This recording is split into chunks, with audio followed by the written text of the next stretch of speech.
दोस्तों केवीएस केंद्रीय विद्यालय संगठन 2023 एग्ज़ाम हुआ है, उसमें आपका नॉर्मलाइजेशन होगा कि नहीं। तो सबसे पहले सवाल का जो जवाब है, बिल्कुल आपको नॉर्मलाइजेशन देखने को मिलेगा। रीज़न बिहाइंड कि आपके अलग अलग शिफ्ट में पेपर थे, कोई पेपर इजी था आपका किसी शिफ्ट का, किसी का आपका हार्ड या फिर आपको एवरेज देखने को मिला होगा। आप सभी का बहुत बहुत स्वागत है। Welcome to Mahesh academy YouTube channel.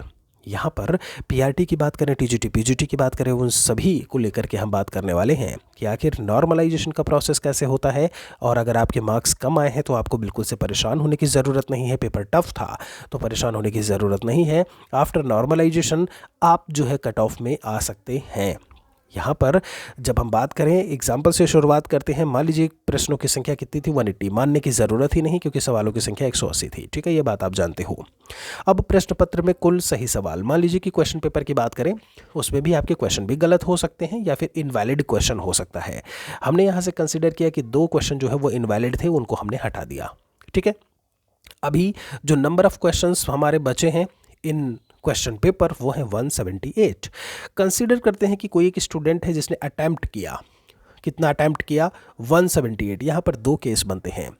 जब हमारी नेगेटिव मार्किंग होती है तो ऐसे में अनअटेम्प्टेड क्वेश्चंस भी देखने को मिलते हैं, है ना। अटैम्प्ट नहीं करते हो आपकी, ऐसा ना हो कि माइनस मार्किंग हो जाए, मतलब माइनस हो जाए नंबर। दूसरी चीज़, चूँकि यहाँ पर आपकी माइनस मार्किंग नहीं थी तो 178 में टोटल क्वेश्चंस अटैम्प्टेड ही मैंने यहाँ पर दिखाया है। ठीक है, बात आती है करेक्ट क्वेश्चंस। मान लीजिए कि उस स्टूडेंट ने 178 में 150 क्वेश्चंस करेक्ट किए। बिल्कुल से परेशान मत होइएगा 150 देख करके। 120 ये मैंने बस एक एग्जांपल लिया है, 120 भी आप अपने आप को सेफ मान के चल सकते हो। मैं जनरल कैटेगरी की बात करता हूँ और कर रहा हूँ अकॉर्डिंगली जो आपका जो रिजर्वेशन है उसके हिसाब से आप देख सकते हैं। ठीक है, ऑब्वियसली उसके नीचे जितने होंगे उनके कम मार्क्स होंगे। तो करेक्ट मान लीजिए 150 किया और उसके रॉन्ग कितने हो गए, 28 क्वेश्चन। ठीक है, कितने में, 178 में। अब आगे चलते हैं। एक कैंडिडेट के फाइनल स्कोर को लेकर के बात करें तो नॉर्मलाइजेशन के थ्रू उसे हम कैसे निकालेंगे, किस तरीके से जो है एक स्कोर देखने को हमें मिलेगा।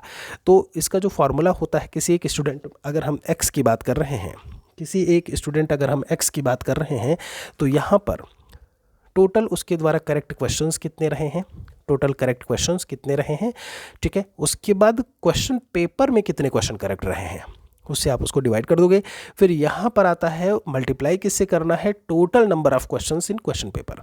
तो स्टूडेंट ने करेक्ट किए 150, 178 क्वेश्चंस करेक्ट थे क्वेश्चन पेपर में। 2 सवाल चूंकि गलत हो गए थे, जैसा कि मैंने आपको बताया इनवैलिड था। टोटल क्वेश्चंस कितने थे, 180 थे।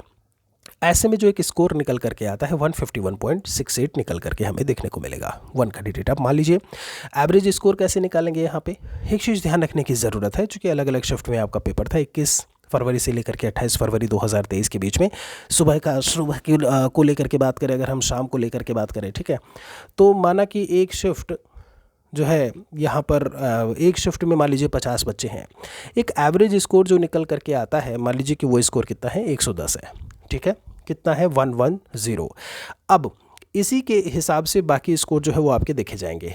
मान लीजिए आपके यहाँ का पेपर आपका कठिन था, हार्ड था, और आपके 100 क्वेश्चन, माफ़ी चाहेंगे 100 मार्क्स आपको देखने को मिले। ऐसे में क्या होगा कि आपको 10 नंबर वहाँ पर दे करके 110 के एवरेज में ले आया जाएगा। मान लीजिए आपका पेपर काफ़ी इजी था और आप 125 नंबर लेकर के आए थे। ऐसे में उनमें से क्वेश्चन जो मार्क्स है वो माइनस करके आपका कितना लेकर के आया जाएगा, 110, क्योंकि पेपर ईजी था। आप तो इस तरीके से कहने का मतलब ये है कि एवरेज जो भी स्कोर होता है, क्वेश्चन पेपर हार्ड था, इजी था, मॉडरेट था, किस लेवल का था, उसके हिसाब से अगर मार्क्स आपके कम हैं तो उसमें नंबर जोड़ करके एवरेज पर ले आया जाता है, और अगर आपके मार्क्स जो है वो ज़्यादा हैं तो कम करके उसे यहाँ पर एवरेज पर ले आया जाता है। ठीक है, तो दोनों ही केसेस में कहीं ना कहीं जब हम बात करते हैं नॉर्मलाइजेशन के थ्रू तो सभी को इक्वल कर दिया जाता है। ये बात बहुत अच्छे से ध्यान रखिएगा। जिनके मार्क्स कम हैं उन्हें अब बिल्कुल से परेशान होने की ज़रूरत नहीं है। पूरी तरीके से अपने इंटरव्यू के लिए आप जुट जाइए। यहाँ पर यूट्यूब पर पूरी तैयारी करवाई जा रही है, उसे आप ज़रूर देखिए। आप सभी को शुभकामनाएं हैं। बहुत बहुत शुक्रिया आप सभी का। जय हिंद, जय भारत, वंदे मातरम।